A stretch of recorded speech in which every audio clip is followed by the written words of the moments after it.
Friends, जलको study channel पर आपका हार्दिक स्वागत है। आज अपन पढ़ने वाले हैं अलंकार।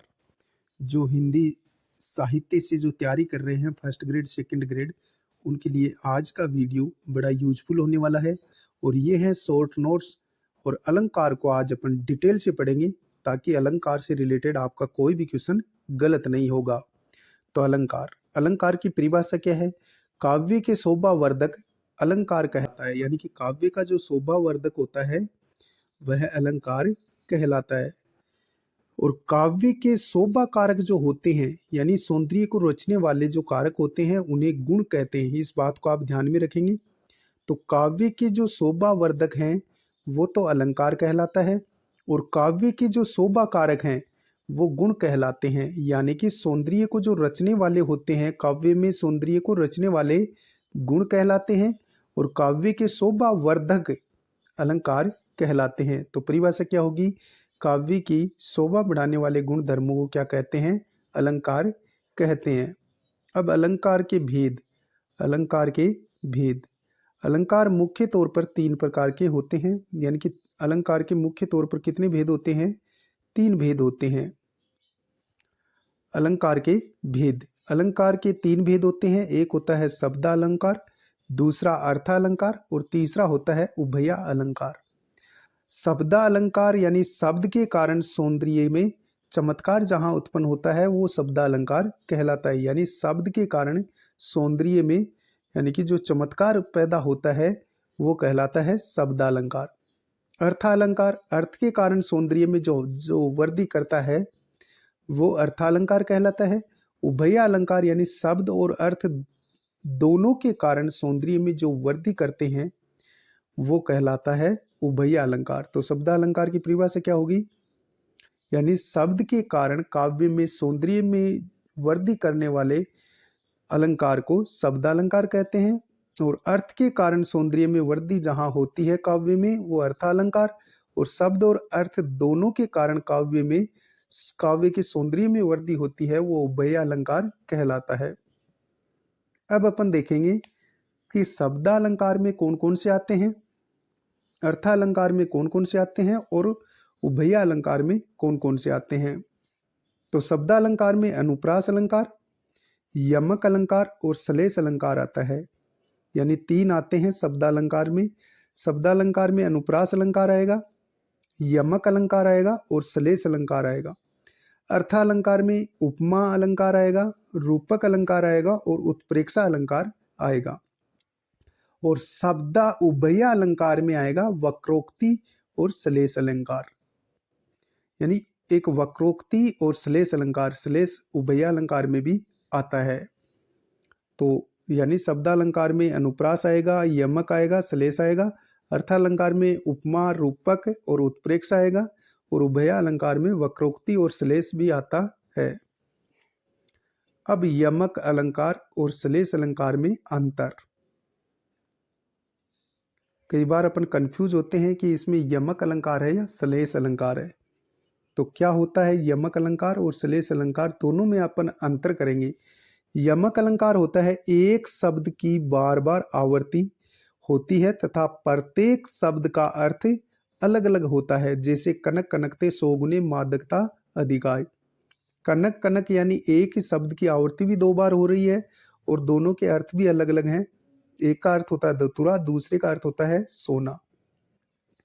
श्लेष अलंकार का अर्थ होता है चिपकना, और इसमें क्या होता है एक ही शब्द के अलग अलग संदर्भ में अलग अलग अर्थ होते हैं। श्लेष अलंकार में एक ही शब्द के अनेकों अर्थ होते हैं, यानी अलग अलग अर्थ होते हैं।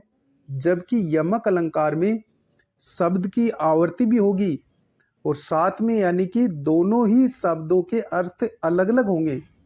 श्लेष अलंकार में एक ही अर्थ होगा, एक ही शब्द होगा जिसके अर्थ अनेक होंगे। जैसे देखो, सुब्रन को ढूंढत फिरत कवि वे बेचारी चोर। यहाँ सुब्रन के कई अर्थ हैं, इसके तीन अर्थ हैं।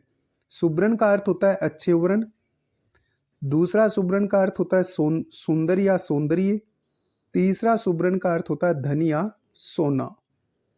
तो दोनों में बहुत सा अंतर है। यमक अलंकार में यानी कि शब्द की आवृत्ति होगी और साथ में दोनों ही शब्दों के अलग अलग अर्थ होंगे। जैसे कनक कनकते, सौ गुने मादकता अधिकाय। कनक, एक कनक का अर्थ होगा दतुरा, दूसरे कनक का अर्थ होगा सोना। सलेश अलंकार में हमने पढ़ा कि इसका अर्थ होता है चिपकना, और यहाँ एक ही शब्द के अलग अलग अर्थ होंगे, यानी कि एक ही शब्द के अनेकों अर्थ होंगे।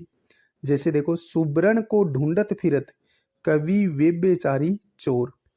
अब सुब्रण के तीन अर्थ हो गए यहाँ। सुब्रण का अर्थ होता है अच्छे वर्ण, सुब्रण का अर्थ होता है सुंदर या सौंदर्य, और सुब्रण का अर्थ होता है धन या सोना। अब इसका अर्थ देखो क्या हुआ सुब्रण का। यहाँ अपन यानी कि जैसे अपन ने उदाहरण देखा सलेश का, सुब्रण को ढूंढत फिरत कवि व्यभिचारी चोर। तो देखो कवि के अर्थ में क्या होगा, कवि को हमेशा, यानी कि हमने पढ़ा कि सुब्रण के तीन अर्थ हैं, अच्छे वर्ण, सुंदर या सौंदर्य, धन और सोना। तो कवि को हमेशा अच्छे वर्ण की तलाश होती है, वहीं व्यभिचारी को हमेशा सुंदर स्त्री की तलाश रहती है, और चोर को हमेशा धन की तलाश रहती है।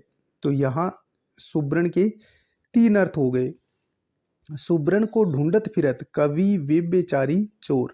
तो कवि के अर्थ में यदि सुब्रण का अर्थ लेंगे तो कवि को हमेशा अच्छे वर्णों की तलाश रहती है। व्यभिचारी के अर्थ में लेंगे तो व्यभिचारी यानी कि हमेशा सुंदर स्त्री की तलाश में रहता है।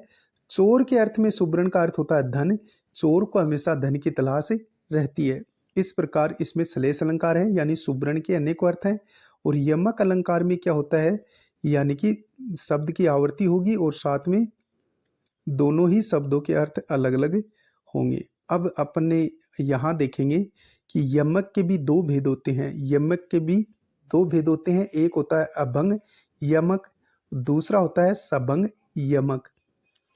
अभंग में तो क्या है, टुकड़े नहीं होते हैं, और सबंग में शब्द के टुकड़े होते हैं। अभंग में शब्द के टुकड़े नहीं होते हैं, और जैसे कनक कनक है तो अभंग में तो कनक कनक ही मिलेगा, और सबंग में इनके टुकड़े हो जाएंगे। टुकड़े का मतलब जैसे क कन दे दिया और फिर क अलग दे देंगे। इसी प्रकार ये कनक है तो इसमें क अलग दे देंगे और न क अलग दे देंगे, यानी कि इसमें टुकड़े मिलेंगे अब सबंग में, जबकि अभंग में शब्द के टुकड़े नहीं होते। जैसे देखो उदाहरण से समझ में आएगा, जैसे मन का, यानी कि इस प्रकार टुकड़ा करा हुआ मिलेगा, मन अलग और का अलग किया हुआ, यानी मन का लिखा हुआ मन का ही है, लेकिन यहाँ पंक्ति में आपको अलग टुकड़े किए हुए मिलेंगे।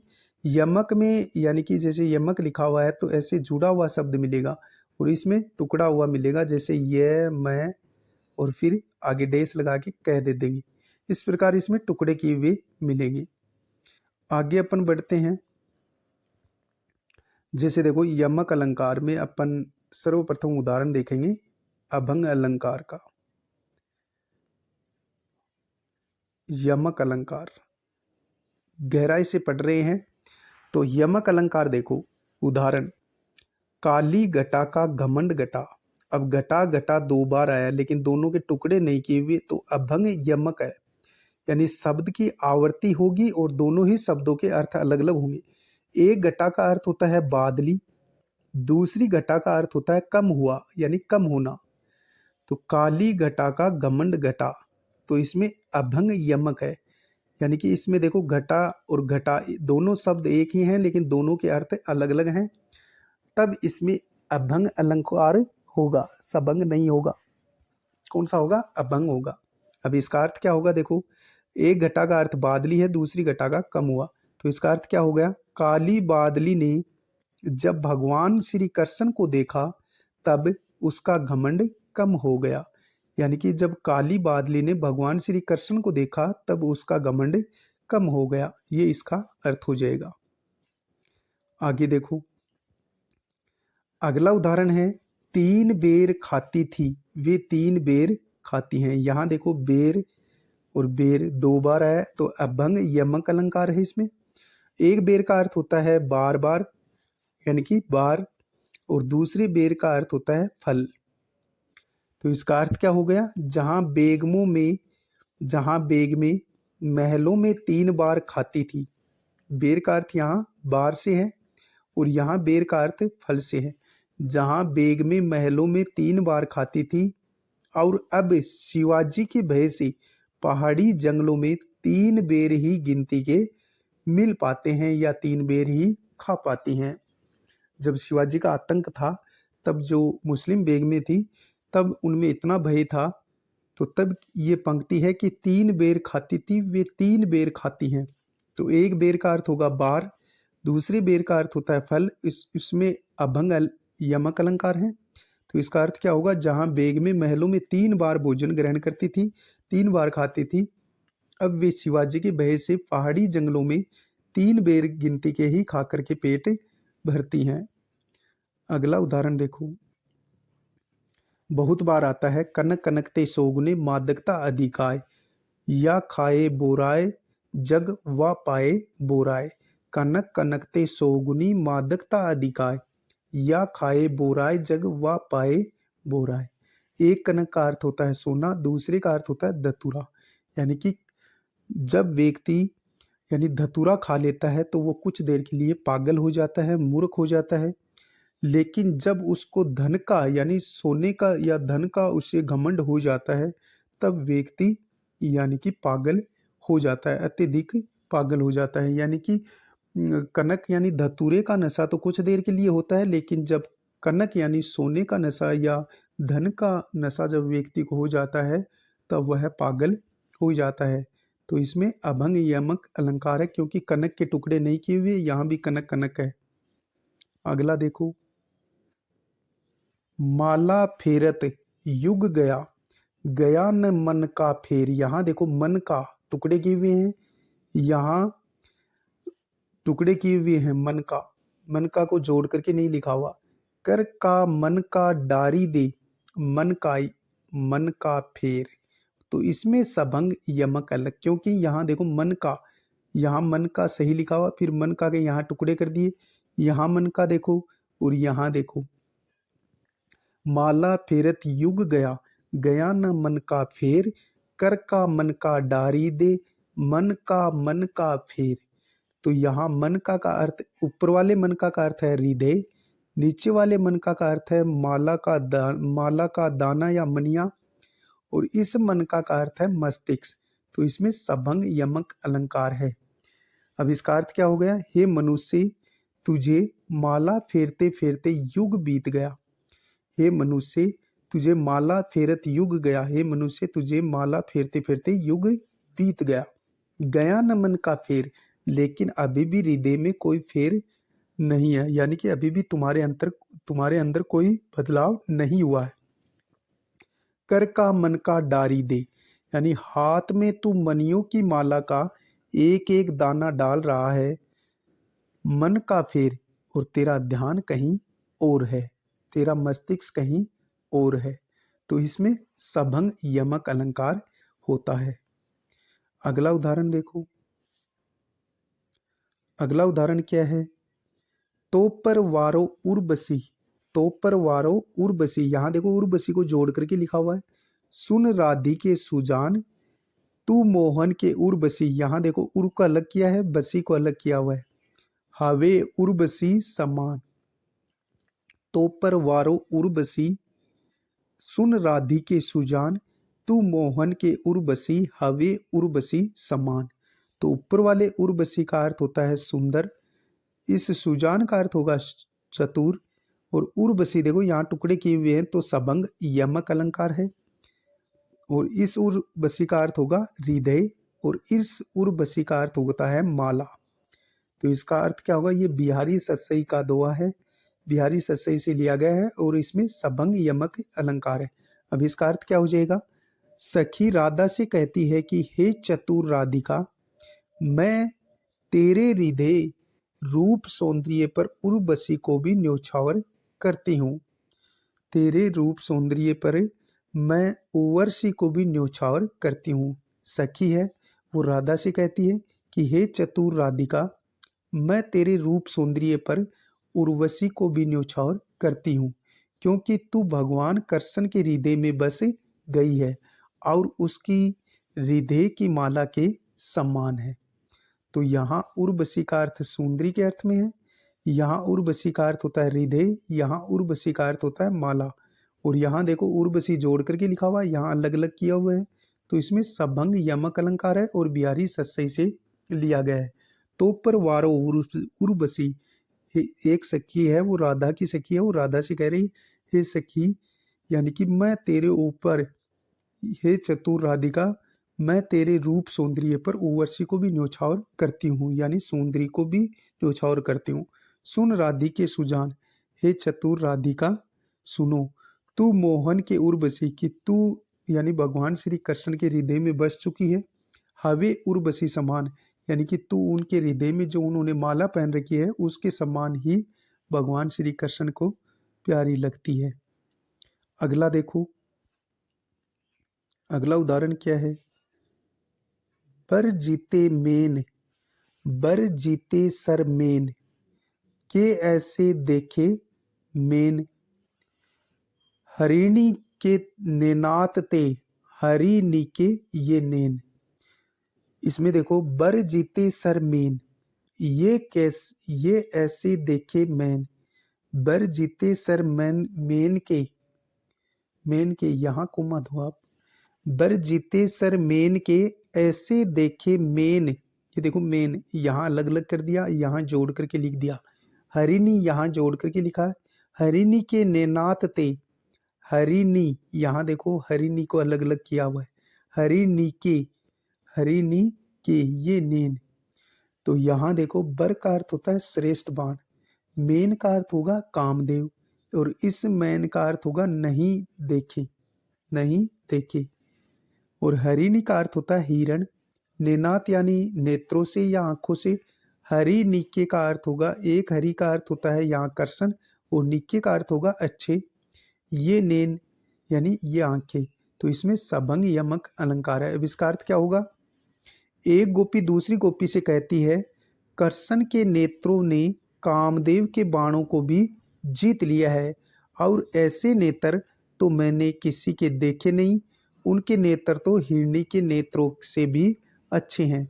तो इसका अर्थ क्या हो गया। एक गोपी दूसरी गोपी से कहती है कि कर्षण के नेत्रों ने कामदेव के बाणों को भी जीत लिया है, और ऐसे नेत्र तो मैंने किसी के देखे नहीं, उनके नेत्र तो हिरणी के नेत्रों से भी अच्छे हैं। तो ये यानी कि यहाँ सबंग यमक अलंकार है, क्योंकि मेन यहाँ जोड़ करके लिखा गया, यहाँ अलग अलग कर दिया, यहाँ हिरनी को जोड़ करके लिखा है, यहाँ देखो हिरनी को अलग अलग करके लिख दिया। तो यहाँ सबंग यमक अलंकार है। बर जीते सर मेन के, देखे ऐसे मेन, हिरनी के नेनात ते, हरिणी के ये नेन। तो इसका अर्थ हो गया, एक गोपी दूसरी गोपी से कहती है, कर्षण के नेत्रों ने कामदेव के बाणों को भी जीत लिया है, और ऐसे नेत्र तो मैंने किसी के देखे नहीं, उनके नेत्र तो हिरणी के नेत्रों से भी अच्छे हैं। अगला उदाहरण देखो। मूरत मूरत मधुर मनोहर देखी, भयउ विदेह बी सेखी। फिर से देखो, मूरत मधुर मनोहर देखी, भयउ विदेह बिसेखी। तो यहाँ विदेह देखो जोड़ करके लिखा हुआ है, यहाँ भी जोड़ करके लिखा हुआ है। इसका मतलब अभंग यमक अलंकार है। सबंग में टुकड़े किए हुए मिलेंगे। एक विदेह का अर्थ होता है जनक, दूसरे विदेह का अर्थ होता है देह रहित होना। जब यानी कि भगवान श्री कृष्ण, भगवान श्री राम जब राजा जनक के दरबार में पहुंचते हैं, तब राजा जनक भगवान श्री राम के सुंदर मनोहर छवि को देख करके, यानी कि इसका अर्थ क्या हो गया, राम की सुंदर मनोहर छवि को देखकर राजा जनक देह रहित से हो गए थे, यानी कि उनके शरीर में प्राण तक भी नहीं रहे थे। इस प्रकार यानी कि वो इतने आश्चर्यचकित हुए थे भगवान श्री राम की सुंदर छवि को देखकर। तो मूरत मधुर मनोहर देखी, भयउ विदेह बिसेकी। तो यानी भगवान श्री राम की सुंदर मूरत को देख करके राजा जनक सीता के पिता, यानी कि वो राम की सुंदर छवि को देख करके देह रहित से हो गए थे। तो इसमें अभंग यमक अलंकार है। अगला देखो। ऊंचे घोर मंदिर के अंदर रहन वारी, ऊंचे घोर मंदिर के अंदर रहती है। तो यहाँ मंदिर मंदिर दोनों जोड़ करके लिखा हुआ है। तो अभंग यमक अलंकार है। अभंग यमक अलंकार है। ऊंचे घोर मंदिर के अंदर रहने वाली, ऊंचे घोर मंदिर के अंदर रहती है। तो एक मंदिर का अर्थ होगा महल, दूसरे मंदिर का अर्थ होगा पर्वत।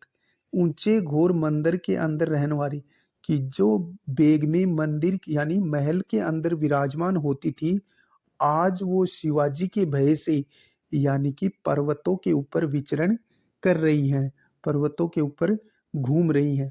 जो महल में अच्छा भोजन मिलता था, अच्छे यानी कि वासना युक्त उनका जीवन होता था, अच्छा जीवन था, भोग युक्त जीवन था, आज उन बेगमों की क्या हालत हो गई शिवाजी के भय से, कि ऊंचे घोर मंदिर के अंदर रहती हैं। आज वे ऊंचे ऊंचे पर्वतों पर रहती हैं, घूमती फिरती सी रहती हैं। तो ऊंचे घोर मंदिर के अंदर रहने वाली, ऊंचे घोर मंदिर के अंदर रहती है। तो एक मंदिर का अर्थ हो गया महल, दूसरे मंदिर का अर्थ हो गया पर्वत। तो इसमें अभंग यमक अलंकार है। इसमें कौन सा अलंकार है? अभंग यमक अलंकार है, क्योंकि मंदिर के टुकड़े किए हुए नहीं है, मंदिर मंदिर लिखा हुआ है, तो दोनों के अर्थ अलग अलग हैं। तो इसमें अभंग यमक अलंकार होगा। अगला अलंकार अपन पढ़ने वाले हैं सलेस अलंकार। कौन सा? सलेस अलंकार। सलेस अलंकार कौन सा अलंकार? सलेस अलंकार। सलेस का अर्थ होता है चिपकना। तो इसकी परिभाषा क्या होगी? एक ही शब्द के अनेक अर्थ निकलते हैं, यानी सलेस अलंकार में एक ही शब्द होगा लेकिन अर्थ अनेकों निकलेंगे। उदाहरण देखो, जैसे जो रहीम गति दीप की, कूल कपूत गति सोय, बारे उजियारो करे, बढ़े अंधेरो होय। तो यहाँ बारे के भी दो अर्थ हैं और बढ़े के भी दो अर्थ हैं। जो रहीम गति दीप की, यानी रहीम जी कहते हैं कि दीप की जो गति होती है वो ही कूल कपूत गति सोय, कि जो गति यानी दीपक जलने के बाद में जो दीपक की गति होती है वो ही यानी कि एक कुल में कपूत की गति होती है, यानी दोनों की समान तुलना की गई है। बारे उजियारो करे, यानी पहले दीपक के संदर्भ में लेंगे तो दीपक को जब यानी कि दीपक जब जलता है तब वह यानी कि बाहर उजाला कर देता है, लेकिन बढ़े अंधेरों हो, जब दीपक बुझ जाता है तब अंधेरा हो जाता है। इसी प्रकार रहीम जी कहते हैं कि जो कपूत है यानी कि वो दीपक के समान ही होता है, यानी कि दीपक और कपूत है दोनों की गति एक सी बताई गई है। तो कपूत जो होता है बारे उजियारो करे, जब वो छोटा होता है तब यानी कि इसके यानी कि यहाँ देखो, यहाँ समझ में आएगा। बारे के दो अर्थ हैं, जलाने पर, जलाने के अर्थ में दीपक, और बचपन में कपूत। यानी कि बचपन में जो कपूत होता है जब वो बड़ा हो जाता है तब यानी कि वो अपने कुल का नाश कर देता है। बचपन में उसका पता नहीं चलता, बचपन में खुशियां होती हैं। बारे उजियारो करे, यानी कि बचपन में तो घर वाले खुश होते हैं कि उनके पुत्र हुआ है, बड़े अंधेरों हुई, और जब वो बड़ा हो जाता है कपूत तब वह अपने कुल का भी विनाश कर देता है। तो इसी प्रकार दीपक की गति होती है, जब दीपक जलता है तो अंधेरे का विनाश कर देता है, और जब बुझ जाता है तो अंधेरा दीपक पर हावी हो जाता है। तो यहाँ देखो बारे के अर्थ दो है, एक तो होता है जलाने पर यानी दीपक के अर्थ में, दूसरा बचपन के अर्थ में कपूत।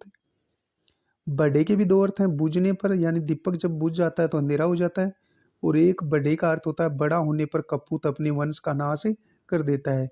तो यहाँ कौन सा अलंकार है? सलेस अलंकार है। कौन सा अलंकार है? सलेस अलंकार है। अगला उदाहरण देखो सलेस अलंकार का। मेरी भव बाधा हरो, राधा नागरी सोय, जातन की झाई प्रे, श्याम हरित दुति होय। इसमें सलेस अलंकार है। मेरी भव बाधा हरो, राधा नागरी सोय, जातन की झाई प्रे, श्याम हरित दुति होय। तो यहाँ श्याम के भी अनेकों अर्थ हैं और हरित दुति के भी अनेकों अर्थ हैं। जैसे देखो, श्याम के अर्थ कर्षण भी होता है, श्याम का अर्थ, श्याम का अर्थ काला भी होता है और नीला रंग भी होता है। श्याम का अर्थ पाप कट जाना भी होता है। हरित दूती का देखो, प्रसन्न होना भी होता है यानी खुश होना। हरित का अर्थ हरे रंग का भी होता है। हरित का अर्थ हर लिए जाते हैं यानी कि कष्ट हर लिए जाते हैं, और हरित का अर्थ यानी कि दूर हो जाते हैं, यानी कष्ट हम वो दूर हो जाते हैं। तो कर्षण के श्याम के कितने अर्थ हो गए? कर्षण के संदर्भ में, काला रंग के संदर्भ में पाप कट जाते हैं। हरित का अर्थ खुश होना भी होता है, प्रसन्न होना। हरित का अर्थ हरे रंग का भी होता है। हरित का अर्थ यानी कष्ट हर लिए जाते हैं, दूर हो जाते हैं।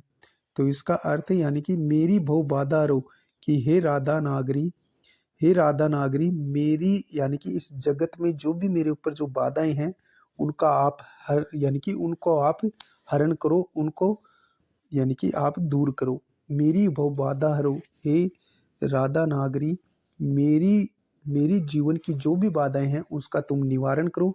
जातन की झाई परे, यानी कि जब आपके इस रूप सौंदर्य पर यानी कि भगवान श्री कृष्ण के श्याम वर्ण की जब परछाई पड़ती है, तब यानी कि आप श्री कृष्ण में इस प्रकार विलीन हो जाते हो कि जैसे श्याम रंग में यानी कि श्याम रंग में पीला रंग जब मिलता है तब वो हरा हो जाता है। इसी प्रकार ये तो हो गया यानी कि कृष्ण के संदर्भ में, नीला रंग के संदर्भ में। दूसरा यानी कि जिनकी जातन की झाई परे, यानी कि भगवान श्री कृष्ण के जब आपकी सुंदर छवि जब भगवान श्री कृष्ण पर गिरती है तब वो भी हरे भरे हो जाते हैं, यानी वो भी खुश हो जाते हैं। तो इस प्रकार अलग अलग अर्थ इनके निकलेंगे। अगला उदाहरण देखो सलेस अलंकार का। चिर जीवो जोरी जुरे, क्यों न सने है गंभीर, को घटी वृष भानुजा, वे हलदर के वीर, वे हलदर के वीर। इसमें शाब्दी व्यंजना शब्द शक्ति है, इस बात का भी आप ध्यान में रखेंगे। शाब्दी व्यंजना शब्द शक्ति है इसमें। चिर जीवो जोरी जुरे, क्यों न सने है गंभीर, को घटी वृष भानुजा, वे हलदर के वीर। यहाँ वृष भानुजा के भी दो अर्थ हैं। एक होगा वृष भानु की पुत्री अर्थात राधा, एक होता है वृष भानुजा का अर्थ यानी गाय, यानी वृष यानी बैल की जो बहन है वो कौन सी है? गाय। हलदर के भी दो अर्थ हैं। हलदर का भाई, एक तो यानी कि हलदर स्वयं बलराम, एक हलदर का अर्थ होता है भगवान श्री कृष्ण, यानी हलदर के भाई कौन है? कृष्ण। तो इसका अर्थ क्या हो गया? चिरकाल तक जिए राधा और कृष्ण की जोड़ी, उनकी जोड़ी बनी रहे, उनके बीच में गहरा प्रेम क्यों न हो, इन दोनों में घटकर कौन है? एक वृष भानुजा की पुत्री है और कृष्ण हलदर के भाई है। यानी कि चिर जीवो जोरी जुड़े, यानी कि चिरकाल तक जिए कौन? राधा कृष्ण की जोड़ी। क्यों न स्नेह गंभीर, क्योंकि उन दोनों में ही यानी कि दोनों में ही गहरा प्रेम है। को घटी या वृष भानुजा, यानी दोनों में ही कोई कम नहीं है, दोनों ही घट करके नहीं है, दोनों ही कम नहीं है। कौन कौन? राधा और कृष्ण। वे हलदर के वीर, कि एक तरफ राधा है वो वृष भानुजा की पुत्री है, दूसरी तरफ जो हलदर है यानी दूसरी तरफ जो कृष्ण है वो हलदर के भाई हैं, यानी बलराम के भाई हैं। तो इसमें कौन सा अलंकार हो गया? सलेस अलंकार, क्योंकि वृष भानुजा के भी दो अर्थ हैं, हलदर के भी दो अर्थ हैं। एक का अर्थ बलराम, दूसरे का हलदर का अर्थ है कृष्ण। वृष भानुजा का दो अर्थ है। वृष भानुजा एक तो यानी कि राधा के लिए आया है जो वृष भानु की पुत्री थी। एक वृष भानुजा का अर्थ होता है गाय, यानी बैल की बहन कौन है? वृष का अर्थ होता है बैल, बैल की बहन कौन है? गाय। दूसरा अर्थ देखो, दूसरा अर्थ वृष भानुजा यानी बैल की बहन कौन है? गाय। और हलदर यानी हल को धारण करने वाला कौन होता है? बैल होता है। तो इस प्रकार इसके दो अर्थ हैं। अगला उदाहरण देखो सलेस अलंकार का। सुब्रण को ढूंढत कवि, विवेचारी चोर, यानी इसके तीन अर्थ हैं। कवि के अर्थ में अच्छे वर्ण या अक्षर की तलाश होती है कवि को। वहीं व्यभिचारी के अर्थ में अपन बात करें तो व्यभिचारी को सुंदर स्त्री की तलाश होती है। चोर के अर्थ में देखें, सुब्रण का अर्थ, तो चोर के अर्थ में यानी कि चोर को हमेशा धन की तलाश होती है। तो सुब्रण को ढूंढत कवि व्यभिचारी चोर, तो इसमें कौन सा अलंकार होगा? इसमें सलेस अलंकार होगा। कौन सा अलंकार होगा? सलेस अलंकार होगा। अगला देखो उदाहरण। अगला उदाहरण है रहीमन पानी राखी, बिन पानी सब सून, पानी गए न उभरे मोतीमानी सून। यहाँ पानी, यहाँ भी पानी, यहाँ भी पानी, तीनों पानी का अर्थ अलग अलग होगा। पानी का मोती के अर्थ में अर्थ होता है चमक, पानी का मनुष्य के अर्थ में अर्थ होगा इज्जत, पानी का चूना के अर्थ में होगा जल। तो इसका यानी कि अलग अलग अर्थ होगा। तो यहाँ सलेस अलंकार है। यहाँ देखो अगला उदाहरण, चली न सके निज ठोर ते, जे तन द्रुम अभिराम, जहां आप रस बरसियो, लाजिम तो ही घनश्याम। चली न सके निज ठोर ते तृण द्रुम अभिराम, जहां आप रस बरसियो, लाजिम तो ही घनश्याम। तो यहाँ देखो ठोर के भी अर्थ अनेकों हैं, घनश्याम के भी अर्थ अनेकों हैं। यहाँ देखो चली नहीं पाती, चली न सके यानी चल नहीं पाते, ठोर यानी स्थान, द्रुम का अर्थ होता है पेड़, और तृण का अर्थ होता है तिनका या घास, और घनश्याम, यहाँ घनश्याम के दो अर्थ हैं, एक का अर्थ होगा बादल, दूसरे घनश्याम का अर्थ होता है यानी करसन। तो इसका अर्थ क्या हो गया, जो घास और पेड़ बहुत सुंदर है उनकी जगह पर ही रहते हैं, अपनी जगह पर ही रहते हैं, चल नहीं पाते हैं। जो घास और पेड़ बहुत सुंदर होते हैं वे अपनी जगह पर ही रहते हैं अर्थात चल नहीं पाते हैं। वहां आप खुद जाकर के रस बरसाते हैं, वहां जाकर बरसते हैं, यानी बादल के संदर्भ में क्या हो गया, जहां घास और पेड़ बहुत सुंदर है वहीं सुंदर हैं, अपनी जगह पर ही रहते हैं, चल नहीं पाते हैं कौन, घास और पेड़। वहां आप खुद जाकर, यानी वहां आप खुद हे बादल, वहां आप जाकर के रस बरसाते हैं, वहां जाकर आप बरसते हैं। कर्षण के संदर्भ में, कर्षण वहां पर जाकर असहाय लोगों की सहायता करते हैं जो चल नहीं पाते हैं। अगला अपन पढ़ेंगे अर्थालंकार। अपना अगला अर्थालंकार होगा, और अनुप्रास अलंकार यानी कि अनुप्रास अलंकार के बारे में आप सभी जानते हैं, जिसमें यानी कि वर्णों की आवर्ती बार बार होती है, वहाँ अनुप्रास अलंकार होता है। तो अनुप्रास अलंकार के बारे में भी अपन पढ़ेंगे। मिलते हैं नेक्स्ट वीडियो में, तब तक के लिए जय हिंद जय भारत। अगले वीडियो में लेके आएंगे अर्थालंकार, जिसमें उपमा, रूपक और उत्प्रेक्षा।